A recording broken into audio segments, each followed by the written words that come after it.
Magandang araw po sa inyong lahat. Ako po si Dr. Miguel Santos, ang inyong lingkod at doktor na dalubhasa sa pag-aalaga ng ating mga senior citizen. Madalas po ba kayong magising sa gabi na naninigas at nananakit ang inyong mga binti? Hindi po kayo nag-iisa.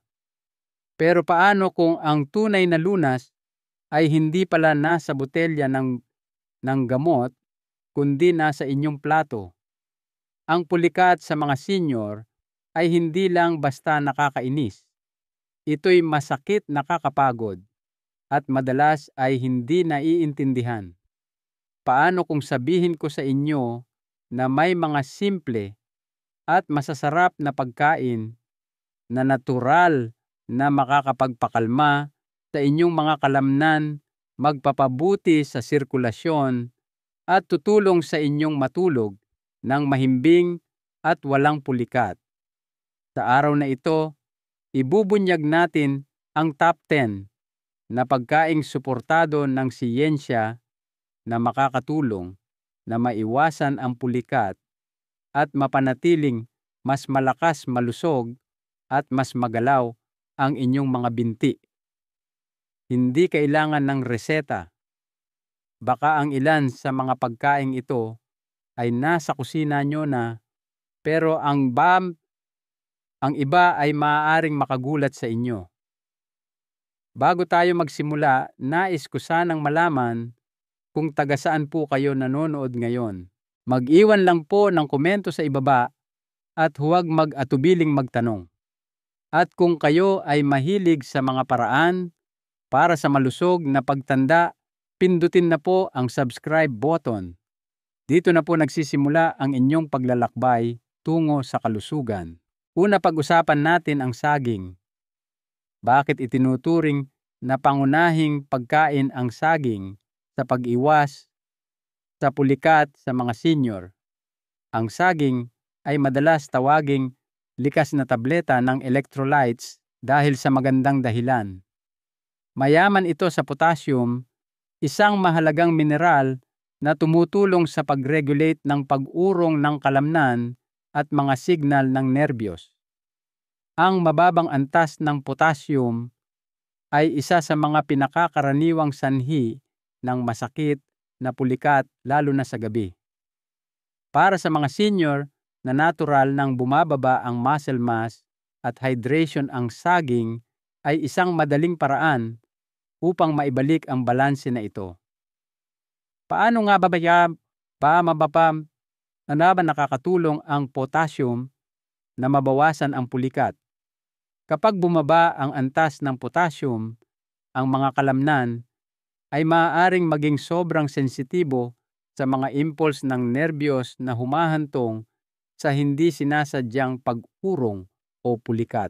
Nakikipagtulungan ang potassium sa sodium at magnesium upang mapanatiling kalmado at tumutugon ng maayos ang mga muscle fiber, hindi naninigas at kumikibot.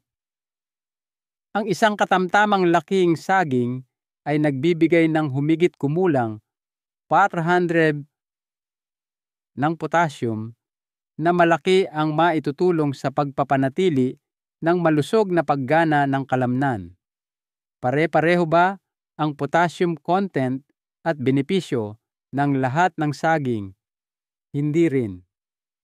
Ang mas malaki o mas hinog na saging ay may mas maraming asukal, habang ang mas maliit o medyo berdeng saging ay may mas maraming resistant starch at mas mabagal, matunaw, mainam para sa pagkontrol ng blood sugar.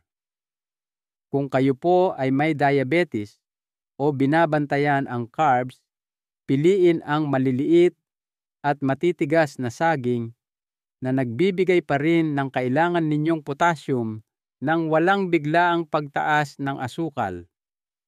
Makakatulong ba ang saging sa parehong pulikat at pananakit ng nerbiyos? Oo. Bagamat pangunahing sinusuportahan ng potassium ang pag-urong ng kalamnan, naglalaman din ang saging ng katamtamang dami ng vitamin B6 na may papel sa paggana ng nerbiyos. Malaking tulong ito para sa mga senior na nakakaranas ng pangingilig, banayad na neuropathy o restless legs kasabay ng pulikat. Ano ang pinakamahusay na paraan para isama ng mga senior ang saging sa kanilang pang-araw-araw na gawain?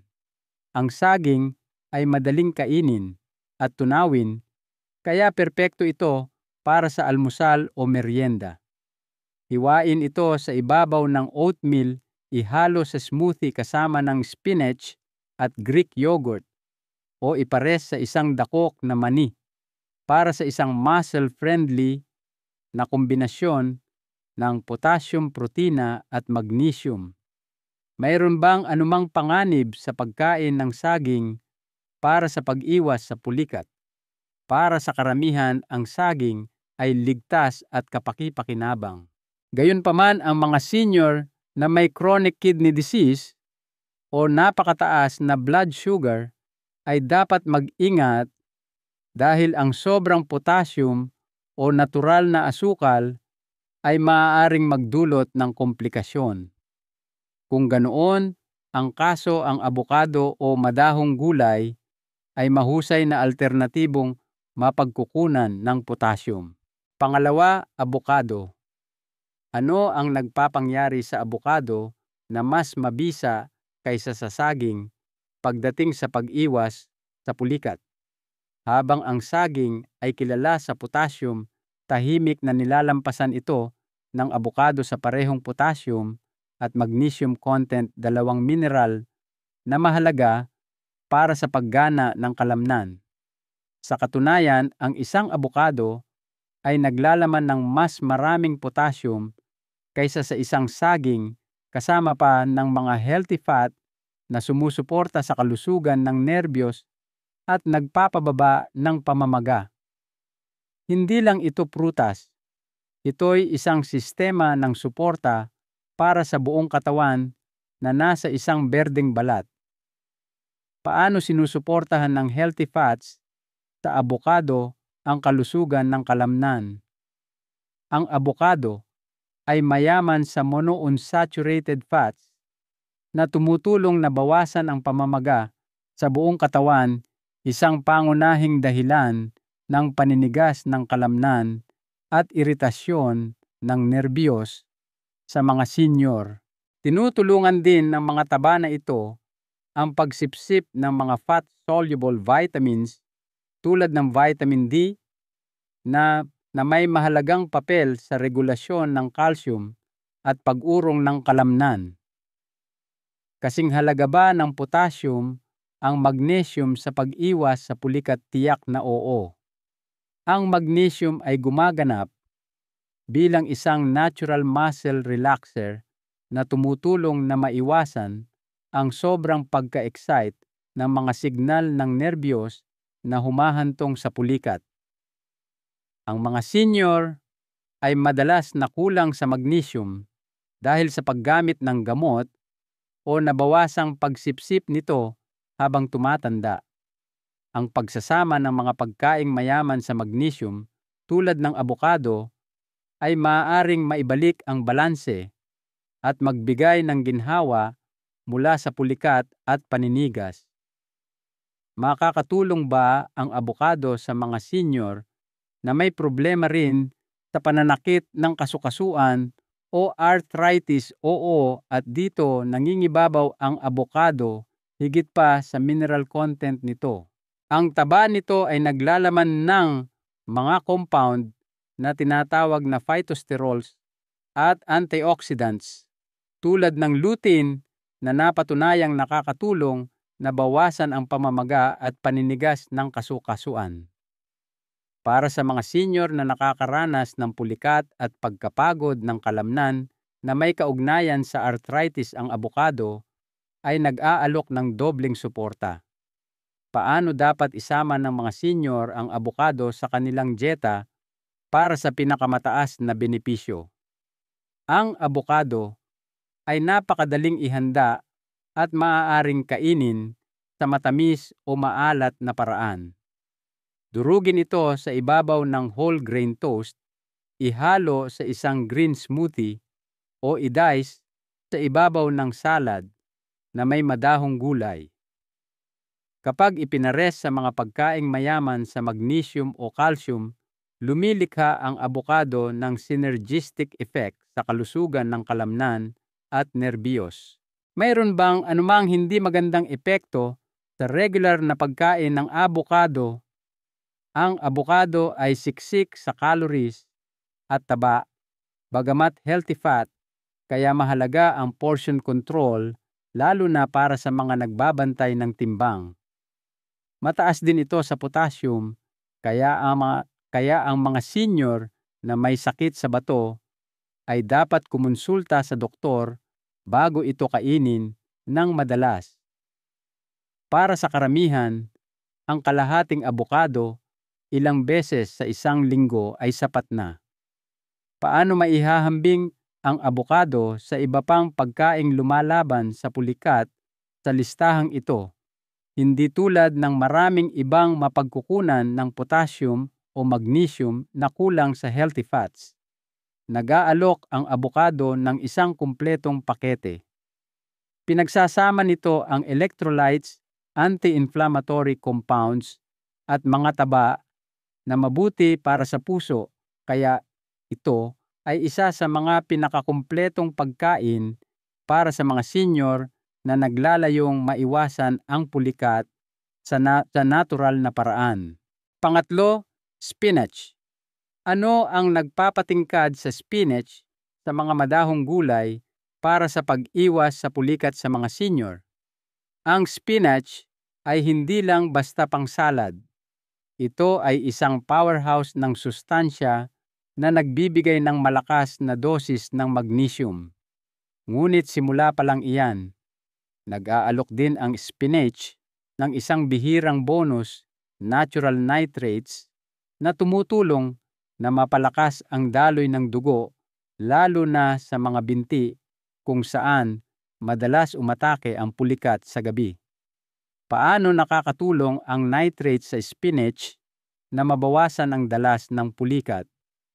Ang nitrates ay mga compound na ginagawang nitric oxide ng katawan, isang molekula na tumutulong na paluwagin ang mga daluyan ng dugo at pabutihin ang sirkulasyon.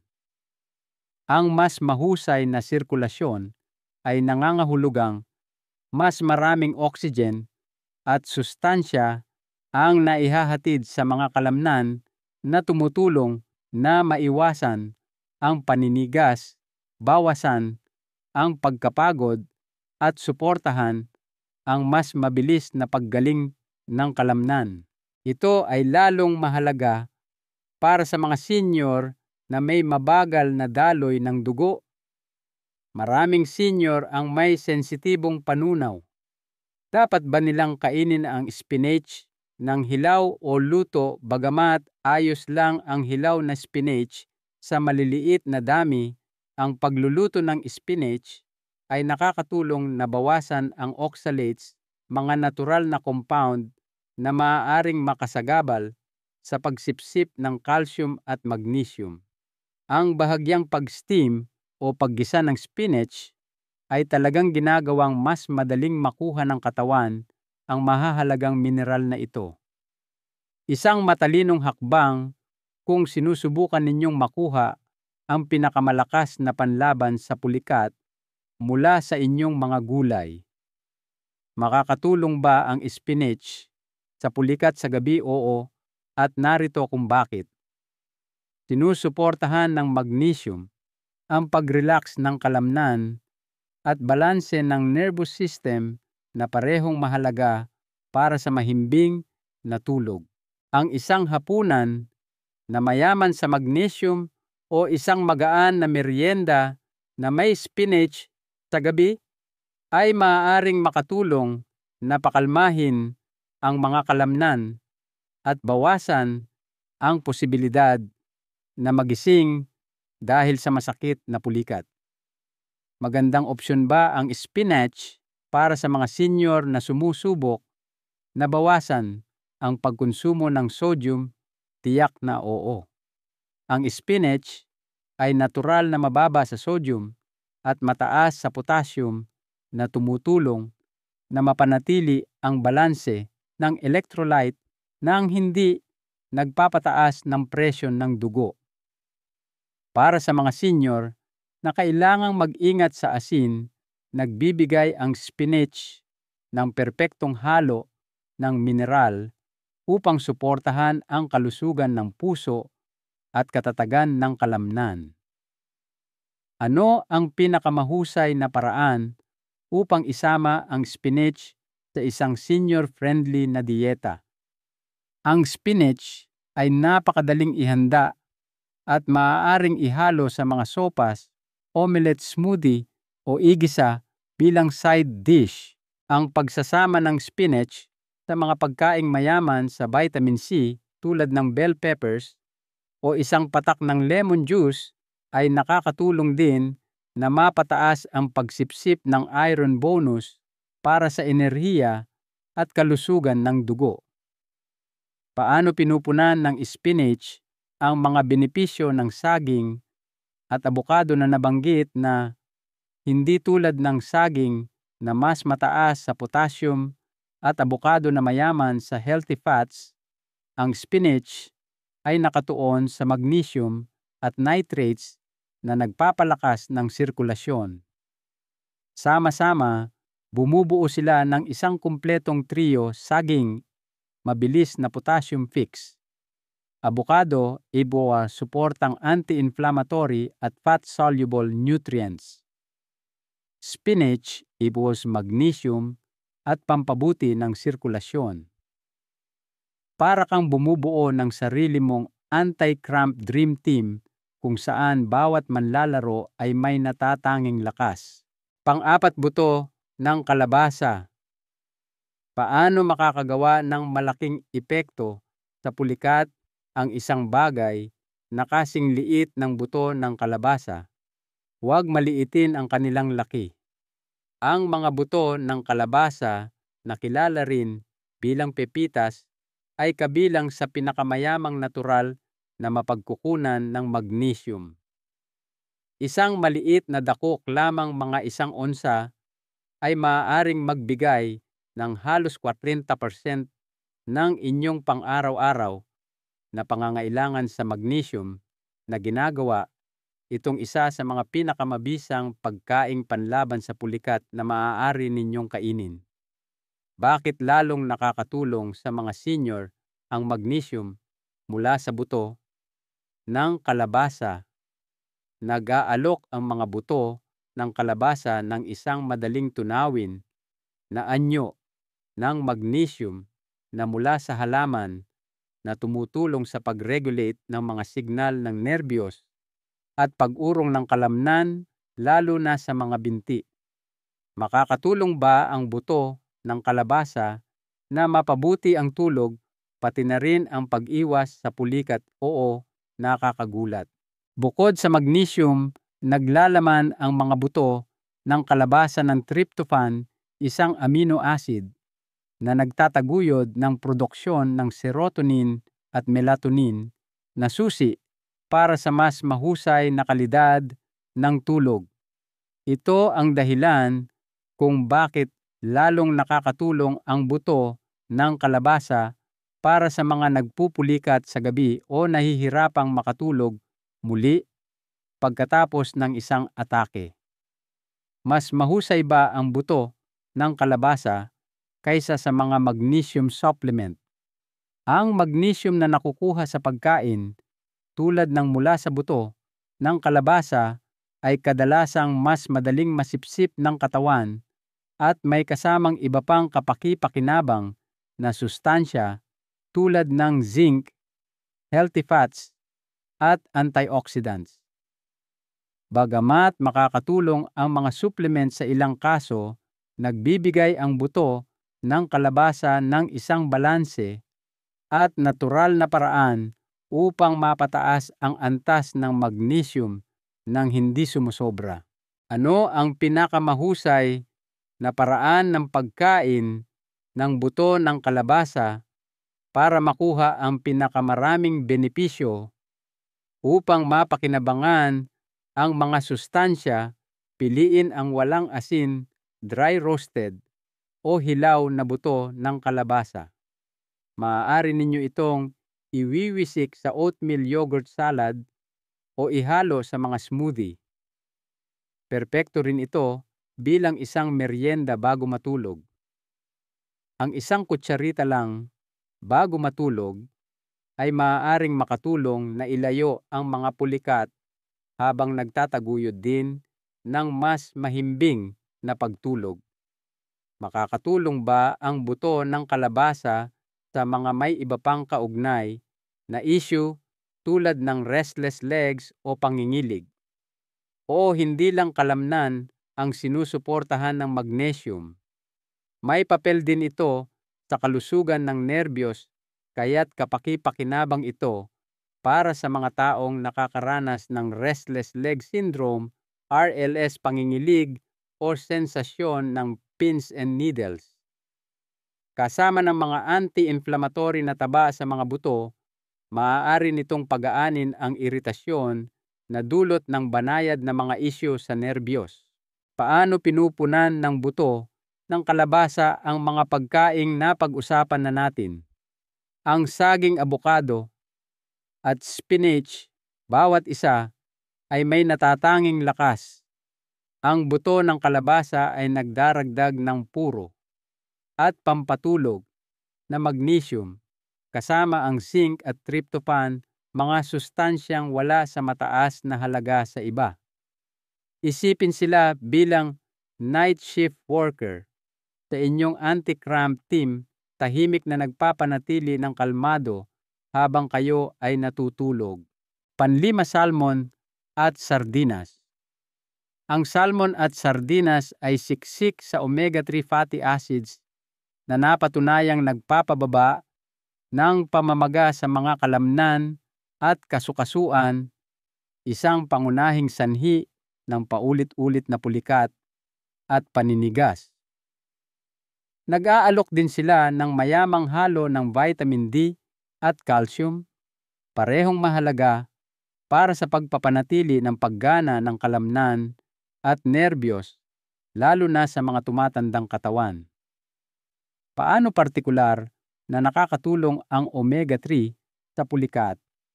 Binabawasan ng omega-3 ang produksyon ng mga inflammatory compound na maaaring mang-irita sa mga nerbiyos at magpatigas sa mga kalamnan. Para sa mga senior na nakakaranas ng pulikat kasabay ng pananakit ng kasukasuan, arthritis o pananakit ng kalamnan, ang omega-3 ay nagbibigay ng dalawahang suporta, pinapawi ang pamamaga na nagpapalala sa pulikat at ang sakit na naglilimita sa paggalaw. Bakit lalong nakakatulong ang sardinas para sa mga senior na may mababang antas ng calcium? Ang sardinas, lalo na kapag kinain kasama ang malambot at nakakain nitong mga buto, ay isa sa pinakamayamang natural na mapagkukunan ng calcium. Mahalaga ito dahil ang calcium ay gumagana kasama ng magnesium at potassium upang magkaroon ng maayos na pag-urong ng kalamnan. Kung walang sapat na calcium, nagkakamali ang mga nerbiyos at naninigas ang mga kalamnan. Para sa mga senior na maaaring hindi hiyang sa dairy, nag-aalok ang sardinas ng isang alternatibong nagpapalakas ng buto at nagbabawas ng pulikat sa ilang kagat lang. Anong papel ang ginagampanan ng vitamin D sa pag-iwas sa pulikat at paano nakakatulong ang mga isdang ito? Tinutulungan ng vitamin D ang katawan na sumipsip ng calcium at may mahalagang papel sa paggana ng kalamnan at paghahatid ng signal sa nerbiyos. Karaniwan ang kakulangan sa vitamin D sa mga matatanda at iniuugnay ito sa paghina ng kalamnan at pagdami ng pulikat. Ang mga matatabang isda tulad ng salmon at sardinas ay kabilang sa iilang natural na mapagkukunan ng pagkain ng vitamin D, kaya mahalaga ang mga ito para sa mga senior na hindi gaanong nasisikatan ng araw. Makakatulong ba ang mga isdang ito sa pulikat sa araw at gabi o tiyak? Ang mga anti-inflammatory effect ng omega-3 kasama ng suporta ng calcium at vitamin D sa pag-regulate ng kalamnan ay nag-aalok ng ginhawa sa buong araw. Nakakaranas man kayo ng pulikat habang nag-ehersisyo o habang natutulog, ang mga sustansyang ito ay gumagana sa likod ng mga eksena upang mapanatiling kalmado, balanse at nourished ang mga muscle fiber. Gaano kadalas dapat kumain ang mga senior ng salmon o sardinas para makuha ang mga benepisyong ito? Maghangad ng 2 serving bawat linggo ng matatabang isda. Ang isang serving ay maaaring isang inihaw na salmon fillet o isang lata ng sardinas sa whole grain toast o salad. Kung mahirap makakuha ng sariwang isda, ang frozen o dilatang bersyon na nasa tubig o olive oil ay kasing epektibo rin. Paano kung ayaw ng isang tao sa isda? May mga alternatibo ba? Para sa mga hindi mahilig sa isda, ang mga fish oil supplement ay maaaring magbigay ng katulad na benepisyo ng omega-3, ngunit wala itong calcium at vitamin D combo na natural na matatagpuan sa sardinas. Ang isa pang plant-based na opsyon ay algae-based omega-3, ngunit kailangan itong ipares sa mga pagkaing mayaman sa calcium tulad ng madahong gulay o fortified plant milks upang matumbasan ang kumpletong benepisyo ng mga isdang ito. Pang-anim, yogurt.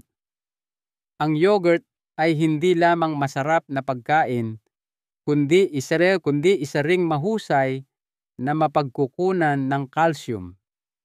Madali itong tunawin, kaya't ito ay isang kamangha-manghang pagpipilian para sa mga matatanda na maaaring hindi nakakakuha ng sapat na calcium mula sa ibang pagkain tulad ng berdeng gulay o isda. Paano naiiba ang yogurt sa ibang mapagkukunan ng calcium tulad ng sardinas o madahong gulay? Hindi tulad ng sardinas, nag-aalok ang yogurt ng isang mas magaan at mas maraming gamit na opsyon, perpekto para sa almusal, merienda o kahit bilang base para sa mga smoothie. Kung ikukumpara sa mga gulay, nagbibigay ito ng isang mas puro at madaling masipsip na anyo ng calcium. At heto pa ang bonus. Maraming yogurt din ang naglalaman ng vitamin D na nagpapahusay sa pagsipsip ng calcium na lumilikha ng isang natural na synergy sa bawat kutsara. Makakatulong ba ang yogurt sa higit pa sa pulikat lamang? Oo, ang yogurt, lalo na ang Greek yogurt, ay mayaman sa protina na tumutulong sa pag-aayos ng mga muscle fiber at pagpapanatili ng lakas, parehong mahalaga para sa mga tumatandang binti.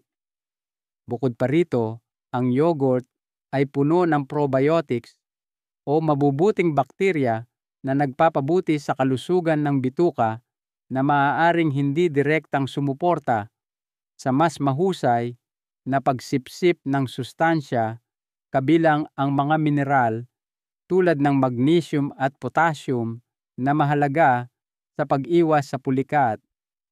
Mas mahusay ba ang Greek yogurt kaysa sa regular na yogurt?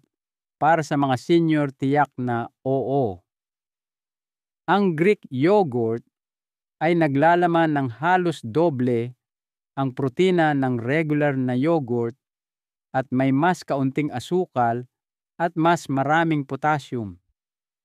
Mas makapal din ito, mas creamy at madalas na mas nakakabusog, kaya't ito ay isang matalinong pagpipilian para sa mga senior na naghahanap na i-maximize ang nutrisyon habang pinapanatiling kontrolado ang calories. Dagdag pa ang siksik nitong texture ay magandang ipares sa mga karagdagang panlaban sa pulikat tulad ng manibuto at berries. Paano naman ang mga senior na may lactose intolerance, makikinabang pa rin ba sila sa yogurt?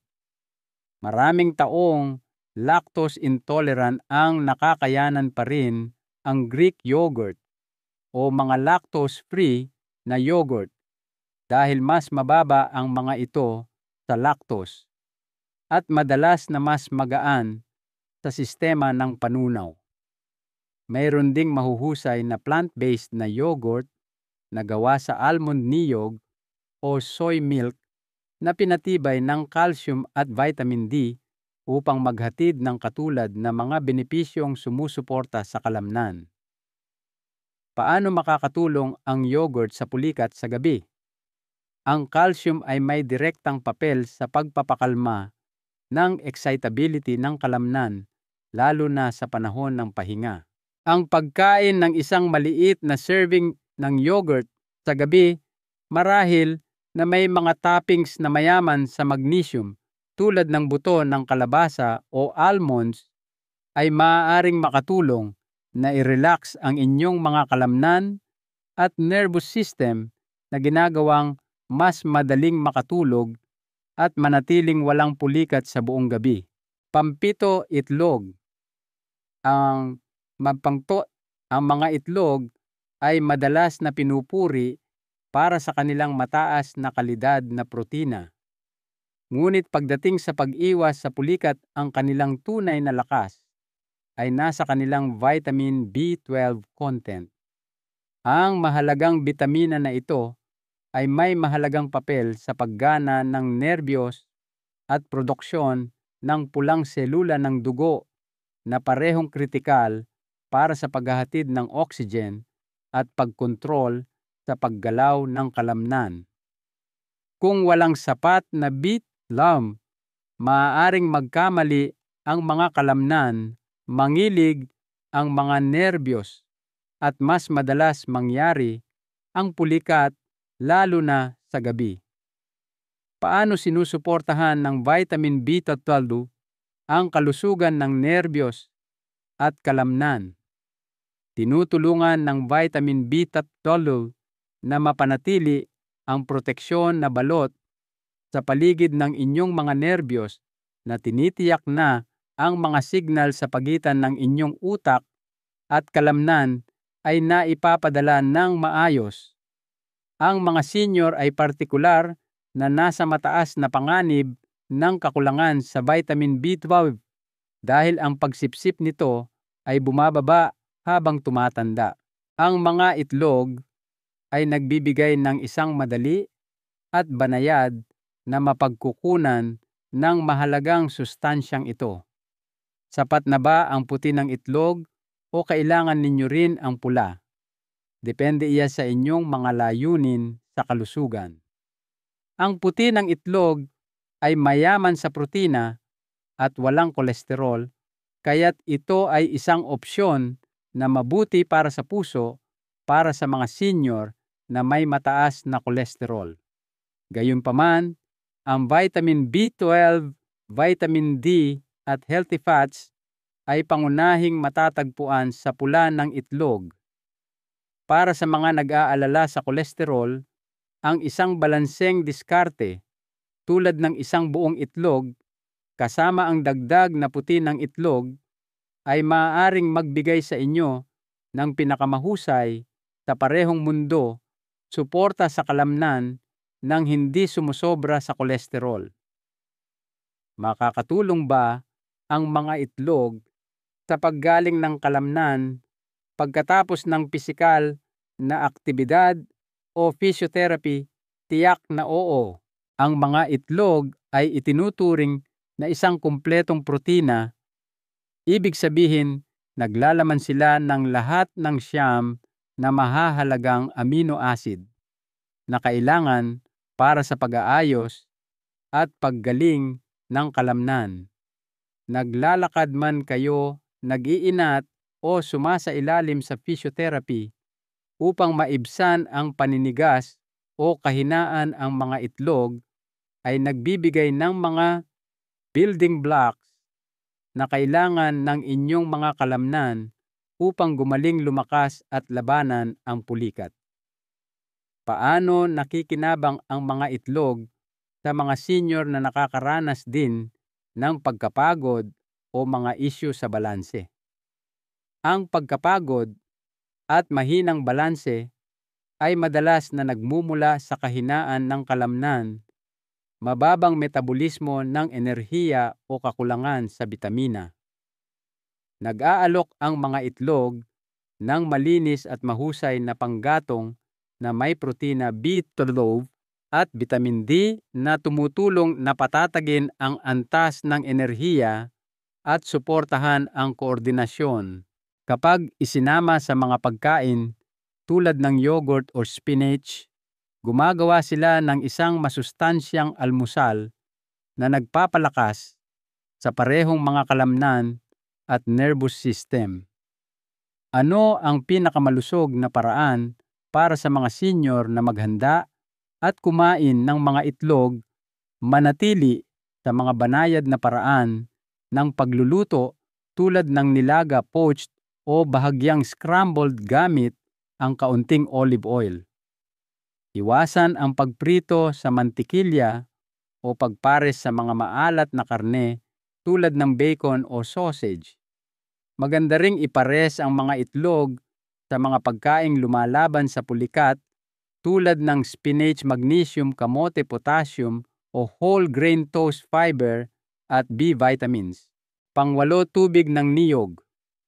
Ang tubig ng niyog ay madalas na tinutukoy bilang sports drink ng kalikasan at may magandang dahilan. Ito ay natural na mayaman sa mga electrolytes tulad ng potassium, magnesium, sodium at calcium na lahat ay mahalaga para sa tamang pag-urong ng kalamnan at hydration. Ginagawa itong lalong kapaki-pakinabang para sa mga senior na nakakaranas ng pulikat na may kaugnayan sa dehydration, mababang antas ng mineral o mga side effect ng gamot. Paano maihahambing ang tubig ng niyog sa simpleng tubig or sports drinks para sa hydration?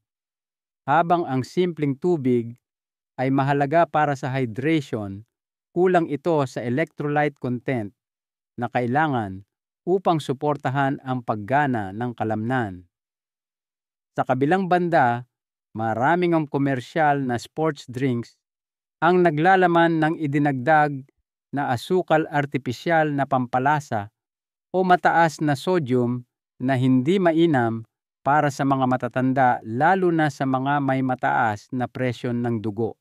Nagbibigay ang tubig ng niyog ng isang mas malinis at mas mababang asukal na alternatibo na nag-hydrate at nagpupuno ng mga mineral sa natural na paraan. Ang potassium ba ang pangunahing mineral na lumalaban sa pulikat sa tubig ng niyog? Oo, ngunit hindi lang ito ang nag-iisa. Ang isang tasa ng tubig ng niyog ay naglalaman ng humigit kumulang 600 malan ng potassium. Mas marami pa sa isang saging. Nagbibigay din ang tubig ng niyog ng magnesium at maliit na halaga ng calcium at sodium na lumilikha ng isang balanseng halo ng mineral na tumutugon sa maraming sanhi ng pulikat. Makakatulong ba ang tubig ng niyog sa mga pulikat na dulot ng mga gamot tulad ng diuretics? Tiyak. Maraming senior ang umiinom ng diuretics para sa mataas na presyon ng dugo o mga kondisyon sa puso. Ang mga gamot na ito ay madalas na humahantong sa pagkawala ng electrolyte, partikular ang potassium at magnesium na maaaring mag-trigger ng madalas na pulikat. Nag-aalok ang tubig ng niyog ng isang banayad at epektibong paraan upang mapunan ang mga nawawalang electrolytes nang hindi nabibigla ang sistema. Kailan ang pinakamahusay na oras para uminom ng tubig ng niyog para sa pag-iwas sa pulikat epektibo? Ang tubig ng niyog sa araw at bago matulog. Ang pag-inom ng isang baso pagkatapos ng magaan na pisikal na aktibidad o sa gabi ay maaaring makatulong na muling kargahan ang inyong mga antas ng electrolyte at maiwasan ang pulikat sa gabi. Ito rin ay isang matalinong pagpipilian para mag-rehydrate pagkatapos pagpawisan o pag-inom ng mga gamot na nagpapataas ng pagkawala ng likido. Mayroon bang anumang pag-iingat para sa mga senior kapag regular na umiinom ng tubig ng niyog? Oo. Bagamat ang tubig ng niyog ay karaniwang ligtas, mataas ito sa potassium. Kaya ang mga senior na may chronic kidney disease o ilang kondisyon sa puso ay dapat kumonsulta sa kanilang doktor bago ito inumin araw-araw. Mahalaga ring piliin ang mga uri na walang dagdag na asukal upang maiwasan ang hindi kinakailangang pagkonsumo ng asukal. Pansiyam, kamote. Ang kamote ay isang pambihirang hiyas sa nutrisyon. Nag-aalok ito ng trio ng mga mineral na panlaban sa pulikat, potassium, magnesium at calcium, lahat sa isang masarap at mayaman sa fiber na pakete. Ang balanseng ito ay ginagawa itong isang perpektong pagpipilian para sa mga senior na kailangang magpunan ng electrolytes sa natural na paraan nang hindi umaasa sa mga supplement o mga sobrang na prosesong pagkain. Isipin ang kamote bilang mineral multivitamin ng kalikasan, inihurno man, dinurog, o ni-roast. Paano maihahambing ang kamote sa saging sa potassium content? Nakakagulat, ang kamote ay madalas na tumutumbas o lumalampas pa sa saging sa potassium depende sa laki at paghahanda. Ang isang katamtamang kamote ay maaaring maglaman ng mahigit 500 pelat minunang ng potassium. Dagdag pa, ang kamote ay may bonus na mas mabagal matunaw na carbohydrates na tumutulong na panatilihing mas matatag ang antas ng asukal sa dugo, mahalaga para sa mga senior, lalo na sa mga may diabetes. Nakakatulong ba ang kamote na bawasan ang pamamaga na maaaring maging sanhi o magpalala ng pulikat? Oo, ang kamote ay mayaman sa mga antioxidants tulad ng beta-carotene at vitamin C na tumutulong na bawasan ang pamamaga at oxidative stress sa mga kalamnan at kasukasuan. Ito ay partikular na nakakatulong para sa mga senior na nakakaranas ng pulikat kasabay ng arthritis, paninigas o pananakit ng kalamnan na may kaugnayan sa edad. Kaya habang pinapakalma ng magnesium ang kalamnan, pinapakalma naman ng mga antioxidant na ito ang pamamaga sa likod ng eksena. Kailan ang pinakamahusay na oras upang isama ang kamote sa inyong meal plan para sa suporta sa kalamnan?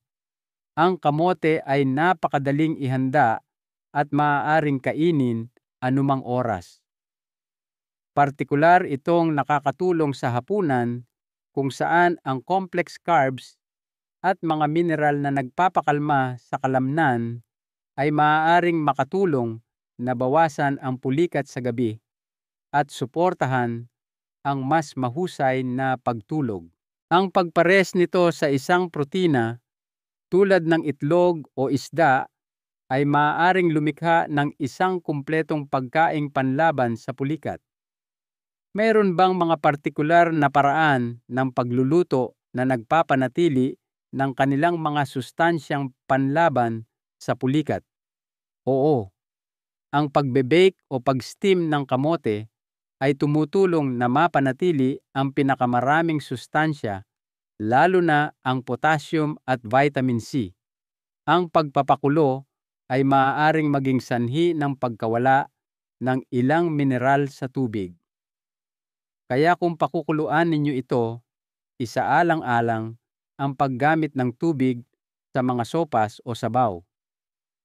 Para sa dagdag na lakas laban sa pulikat budburan, ang inyong lutong kamote ng kaunting kanela at isang kutsarang Greek yogurt, isang perpektong halo ng potassium, calcium at protina. Pang-10, almonds. Ano ang nagpapatingkad sa almonds mula sa ibang mga pagkaing mayaman sa magnesium tulad ng spinach o mga buto? Hindi tulad ng madahong gulay o buto ng kalabasa, nagdadala ang almonds ng isang balanseng profile ng nutrisyon. Bukod sa magnesium, naglalaman sila ng vitamin E, healthy monounsaturated fats, plant-based protein, at kaunting calcium. Lahat ng ito ay sumusuporta sa paggaling ng kalamnan, nagpapababa ng pamamaga, at nagtataguyod ng mas mahusay na sirkulasyon. Madali rin itong iimbak, kaya perpekto ito para sa mga abalang senior na nangangailangan ng simple at malusog na mga opsyon. Paano sinusuportahan ng vitamin E ang kalusugan ng binti at kalamnan? Ang vitamin E ay isang makapangyarihang antioxidant na nagpoprotekta sa mga selula ng kalamnan mula sa oxidative damage, lalong mahalaga para sa mga tumatandang kalamnan na mas madaling kapitan ng pamamaga at pagkapagod. Tumutulong din ito na suportahan ang malusog na sirkulasyon na mahalaga para sa paghahatid ng oxygen at sustansya sa mga kalamnan na nagbabawas sa panganib ng paninigas at pulikat.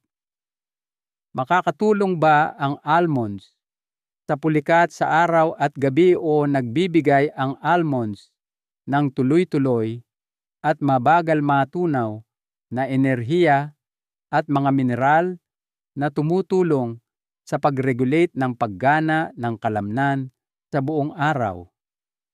Ang isang maliit na dakok bilang merienda sa hapon ay maaaring makatulong na maiwasan ang mga pulikat na may kaugnayan sa aktibidad. Habang ang ilang pirasong almonds bago matulog na ipinares sa yogurt o isang piraso ng prutas ay maaaring suportahan ang pag-relax ng kalamnan sa magdamag, lalo na sa mga madalas magpulikat sa gabi. Kasing epektibo ba ang roasted almonds tulad ng hilaw na almonds sa pag-iwas sa pulikat? Parehong may benepisyo. Ang hilaw o dry roasted na walang asin na almonds ay nagpapanatili ng karamihan sa kanilang mga sustansya at perpekto para sa kalusugan ng puso at pag-iwas sa pulikat. Gayunpaman, ang mga may asin o oil roasted na uri ay maaaring magdagdag ng sobrang sodium o hindi malusog na taba na maaaring sumalungat sa mga benepisyo, lalo na para sa mga senior na may mataas na presyon ng dugo. Kung mas simple, mas mabuti. Gaano karaming almonds ang dapat kainin ng isang senior para makuha ang mga benepisyo ng hindi sumusobra? Ang isang maliit na dakok, mga 10 hanggang 15 piraso ng almonds bawat araw, ay sapat na upang magbigay ng malaking tulong sa magnesium at healthy fat ng walang sobrang calories. Para sa mga senior na nag-aalala sa portion control, subukang ihanda na ang almonds sa mga maliliit na supot o idagdag ito sa mga smoothie salad o oatmeal. Konklusyon at mahalagang aral. Ayan po, natapos na natin ang kumpletong listahan, 10 makapangyarihang pagkain na may kanya-kanyang natatanging papel sa paglaban sa pulikat. Mula sa mabilis na bigay potassium ng saging hanggang sa tuloy-tuloy na daloy ng magnesium at suportang antioxidant ng almonds, ito ay hindi lamang isang listahan ng pagkain. Ito ay isang diskarte. Huminto po tayo sandali at tingnan ang kabuuan. Ang pulikat ay hindi basta-basta nangyayari. Madalas ito ay paraan ng inyong katawan ng pagwawagayway ng pulang bandila, sumisenyas ng kakulangan sa nutrisyon, dehydration, mahinang sirkulasyon o pamamaga. Ang kagandahan po ng listahang ito ay hindi nito ginagamot ang pulikat sa pamamagitan ng tableta o panandaliang lunas. Binibigyan kayo nito ng kapangyarihan na maiwasan ito sa natural na paraan sa pamamagitan ng pagbibigay sa inyong katawan ng talagang kailangan nito. Narito po kung paano sila nagtutulungan. Ang saging at kamote ay nagpupuno ng inyong reserbang potassium. Ang abokado at almonds ay naghahatid ng magnesium at healthy fats para pakalmahin ang mga nerbiyos at i-relax ang mga kalamnan. Ang spinach at buto ng kalabasa ay nagbibigay ng malalim na suportang mineral. Ang salmon at sardinas ay binabawasan ang pamamaga. Ang yogurt at itlog ay nagpapatibay ng mga kalamnan at nerbiyos. At ang tubig ng niyog ay nag-hydrate sa inyo sa natural na paraan. Bawat isa ay may mahalagang papel, ngunit kapag pinagsama-sama sila ay nagiging isang kumpletong solusyon na nakabase sa pagkain para sa isa sa mga pinakakaraniwan at nakakabahalang issue na kinakaharap ng ating mga senior. Ang pinakamahalagang aral po dito ay ito nasa inyong mga kamay at sa inyong plato ang kapangyarihang pangalagaan ang inyong katawan. Hindi ninyo kailangang magtiis. Sa pamamagitan ng matalinong pagpili ng pagkain, maaari ninyong suportahan ang inyong mga kalamnan, palakasin ang inyong kalusugan at mabuhay ng mas komportable at walang pulikat. Kung nakatulong po sa inyo ang impormasyong ito, sana po ay pindutin ninyo ang like button. Malaking tulong po ito sa amin. Mag-iwan din po kayo ng komento sa ibaba. Ibahagi ninyo ang inyong mga saloobin tanong o kung anong paksa ang gusto ninyong talakayin natin sa susunod. At syempre, huwag kalimutang mag-subscribe at i-on ang notifications para lagi kayong updated. Ikalat po natin ang kaalamang ito. I-share ninyo sa inyong mga kaibigan, kapamilya at sa iba pang senior na maaaring nakakaranas din ng pulikat. Manatiling malusog, manatiling masaya, at magkita-kita po tayong muli.